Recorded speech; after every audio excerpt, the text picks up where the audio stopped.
Safety and Readiness Seminar ginpatigayon matapos ang series ng bomb threats sa Iloilo City. Si John Sala nakatutok.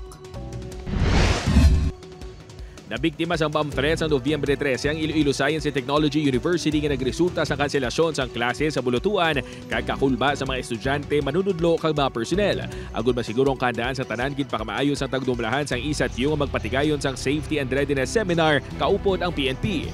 Duwa ka adlaw na sambit nga aktibidad sa dinhatagan sa pagtamo ng handaan sang ISATU community sa tion kag matapos ang isa ka bomb threat. Ini nga activity ang iya nga ginatuyo is to make the ISATU community aware kung ano ang dapat maging response nila sa bomb threat. Kasi syempre hindi lang ni when it comes to safety and security hindi lang ni responsibilidad sang amon nga office kundi responsibilidad man or dapat may araman contribution ang aton nga mga students, faculty kag employees.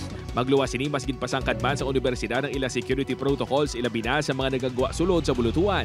Isa lang ang ISATU sa masobra 20 ka mga bulutuan sa syudad sang Iloilo nga nabiktima sang bomb threats halin sa bulan sa Oktubre tubtob Nobyembre.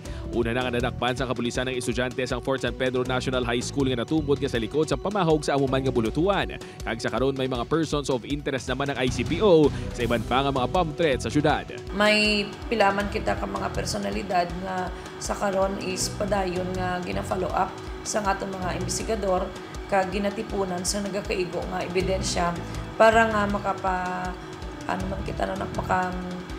file man kita sa nagakaigo nga panumbungon kontra sa ila. Nagahilapit ng holiday season kag madamo sa mga dalagko aktibidad ang paggahiwaton sa syudad sang Iloilo sa madason nga tuig. Kaangay na lang sang Dinagyang Festival kag ASEAN Summit gani suno kay Major Sangrines. Mas gid pasangkad pa nila sa karon ang ilang monitoring agud masiguro nga hilway sa pamahog ang syudad sang Iloilo. Upod kay Hans Desierto, John Sala. 1 Western Visayas.